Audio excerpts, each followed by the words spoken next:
So I have a theory regarding becoming sober using urine therapy.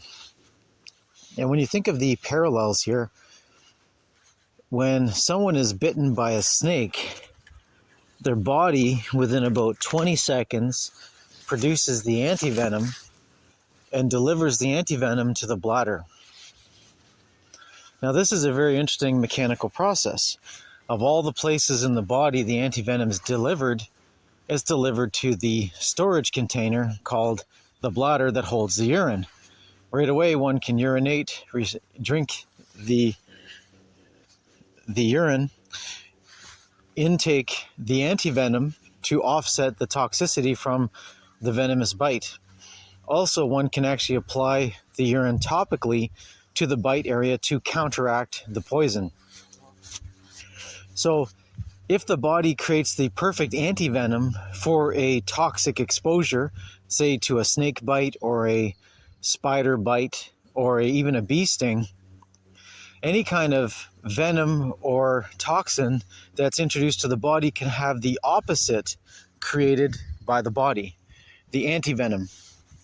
Now your body synthesizes this immediately within 20 seconds of exposure, and then it places that material, the antivenom, into your bladder so one can choose to re-ingest the urine and put it topically on the site of the trauma.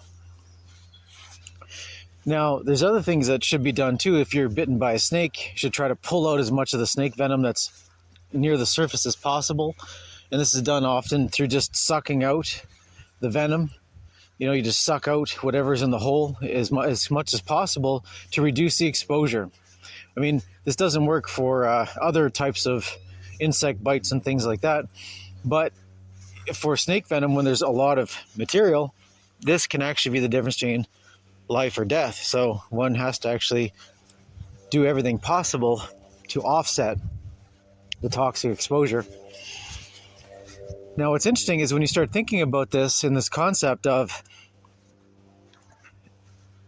offsetting or antivenom within the system, then what's really fascinating is that this can work for other toxins. Why would it only be limited to natural exposures such as insect bites, insect stings, jellyfish stings, and snake bites? Why not have it extrapolate out to any kind of affront to the system? And this is where it brings me to the logical conclusion that I believe someone can actually detox themselves in a very controlled, very efficient, and very gradual way by doing a urine therapy fast. Now, this has multiple applications. If someone is an alcoholic, right? What is the symptoms of being an alcoholic? It's someone who appears to be addicted to drinking alcohol, but is it that they're addicted to drinking alcohol, or they're trying to avoid the feeling of the, being hungover? This is an interesting thing because humans are motivated by two things. Certain groups of people are motivated by chasing pleasure. They want the pleasure and they'll do anything for it. Other people are motivated by avoiding pain. They'll do anything to avoid pain. The question is why is someone an alcoholic? Are they chasing the pleasure of the buzz of being drunk? Are they alternatively running away from the downside of being hungover from the experience? This is where it's this curious kind of thing. Is it a combination of the two, or is it one or the other? And what's interesting is generally people fall into one category or the other. They either run away from pain or they chase pleasure. This is the two categories. Now, their motivation can be complex, but it might be as simple as that. They're either chasing the buzz or they're running away from the hangover. Interesting. And it's similar things when it comes to other drug types, right? People who are constantly chronically high, right? Most people I know who are consumers of marijuana, they tend to do it in a way that is so dysfunctional. It's actually curious to me because, number one, they don't like the experience of not being high. And what's weird about it is that they don't actually feel right unless they're high. But when they're high, that feels normal. And when they're not high, it's not normal, and they need to get high. And it's a weird situation because they're not used to being sober anymore. And being sober is actually uncomfortable for them. And the question is, are they chasing the high because it feels good and the pleasure? Or are they running away from the comedowns or the hangover of being sober? Because when you're smoking marijuana, it's one of those things where you climb up the peak and then you come down the other side. And it's not just, you're no longer high. There's other symptoms that go along with that of not feeling good, being cranky, having short attention span, cramping, all kinds of physical and psychological kind of things that are happening to someone who is no longer high. So these people that chase constantly being high, what are they doing, right? And this is the question very few people ever ask themselves or the individual who's kind of chronically addicted to doing these things. The question is, what are they up to? We know what they're up to, but why? What is the motivation? What is the thing that's causing them to continue doing that thing? And it's a fascinating concept to be thinking about. And then you get into other drugs, such as drugs that are, peyote.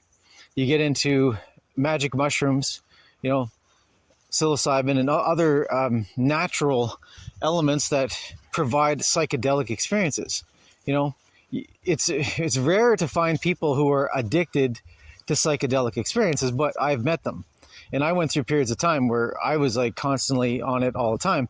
The question is the addiction qualities or the pattern of addiction the same when it comes to psychedelics as it is to, say, marijuana or to alcohol?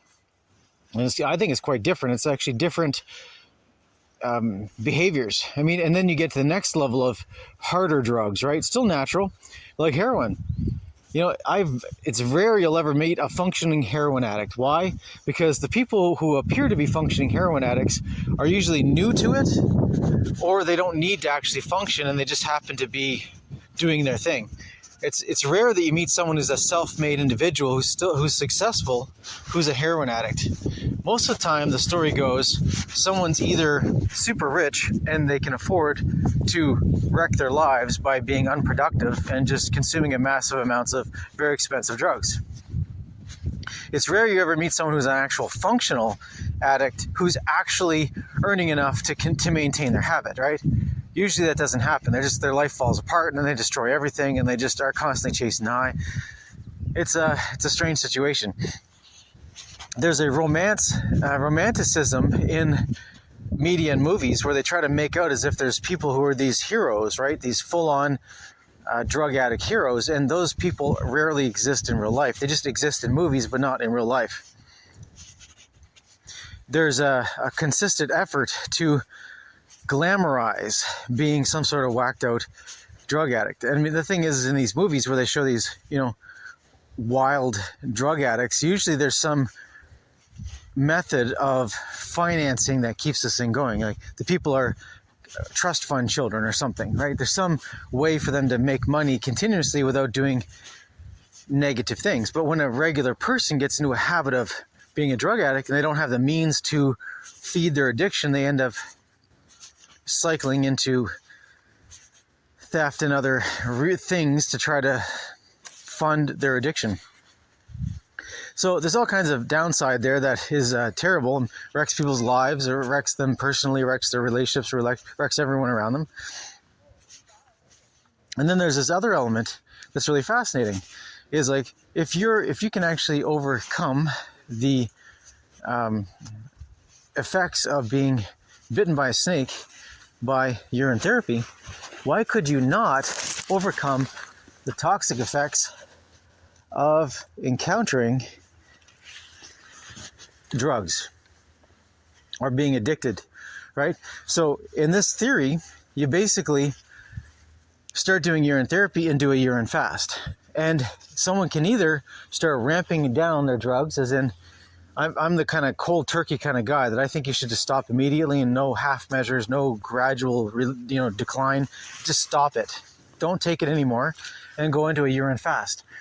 And the reason why I believe that there's this step down measure of, doing a full dose, a half dose, a quarter dose, and, gradually going down, is that I think that doesn't work. I think it's just an excuse to prolong the high. I mean, I do know people that actually did do experiments like that, where they did like full dose, half dose, quarter dose, eighth of a dose. They kept going down, down, down. And eventually they're microdosing, but then they ended up microdosing all the time, which is counterproductive, don't you think?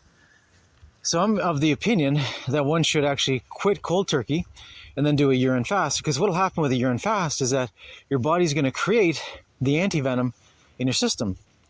So if you have some sort of issue, whether it's heroin, or anything, your body's going to create the counter poison. This is the theory that seems to be holding true. If you're bitten by a snake, your body makes the antivenom. You can survive the snake bite. So if you're suffering the toxic effects of heroin, wouldn't your body naturally make the antidote to heroin, the antitoxin? And would it not be stored in your bladder? Like every other time you have the antidote stored in your body, it goes right to the bladder. So you could use it. You could choose to use it topically or ingesting it internally. So I'm of the opinion that if someone wants to actually quit being a drug addict cold turkey, then if they did a urine fast where they did nothing but drink water and urine and do urine rubs for however long it takes to be over the addiction, I not only believe that the individual would overcome their addiction very efficiently, as in they would just come down easy, also the crash would not be as hard. I believe it actually be mediated or reduced by the urine therapy, because your body would be creating the antitoxin that would be actually counteracting those chemicals that are making you feel terrible. Right? So the individual is feeling awful. There's people who are addicted to drugs, not because they even like being high, it's just they're trying to avoid the comedowns from fentanyl or heroin or whatever, right? They don't want to go through the detox, which makes them feel worse than death. They feel like they're dying, like they're skeletons trying to escape their body. This is some of the descriptions that are being used to describe these type of effects. It's a terrible, terrible, awful thing, and people will do anything to avoid it. And the one thing they know they can do to avoid it is to get high again, and it stops it. So if there's another way to stop it, which is doing urine therapy that actually reduces those feelings of death and destruction, your skeleton trying to escape your body, and instead you actually went through this other thing, which is the urine therapy, urine fast method, I think those experiences would be reduced exponentially, and someone would also have the natural chemistry within their system to offset whatever negative effects they're experiencing from the come downs, but also their body would provide the healing nutrients and healing chemicals and pain-killing chemicals that would actually make it a generally better process or more pleasant process. Maybe even pain-free and pleasant is possible. And unless someone starts actually studying this and trying it out with a very specific protocol, then we're never going to know. But to me, I think that this theory of detoxing by way of a urine fast, which means drinking nothing except no food, only purified water and your own urine ingesting, and then whatever captured urine you do urine rubs 3 times a day. This is going to put nutrition on the outside, nutrition on the inside. It's going to put chemicals that are going to reduce cramping on your skin, in your skin, through your body. It's going to reduce the terrible come downs that people go through, where they're just crawling up the walls trying to get away from this detox experience. So I personally believe that this detoxing experience can be overcome, mediated, or reduced to nothing. And unless someone actually tries this, they're not going to know. And I believe that it's worth a try. So if the theory holds true, then someone can go from being a full-blown drug addict to being completely sober in a very short time with a very quick transition cycle. And if they actually continue on with the urine fast for, say, 3 weeks, as just to pick a time period, a urine fast is 3 weeks, their body's going to recreate itself into a better version of itself. They're no longer going to have the same patterns of cravings for food and things. After about 3 weeks, almost every habitual craving one has, either through chemistry or through psychology, even the cravings that are being announced through their microbiome get reduced. Why? Because those signals are exchanged for other signals. When you're doing the urine fast, you're actually healing the gut from all kinds of issues, from poisons and toxins and holes in the leaky gut. All of that becomes closed up, healed. The signals change. The microbiome signaling pathways that are giving people cravings change as you're going through the urine fast. You actually get over that old signaling because there's no longer the transmitters of those signals anymore, or they've changed their inputs, they've changed their intentions. There's multiple levels of change here that happen that's really fascinating to think about.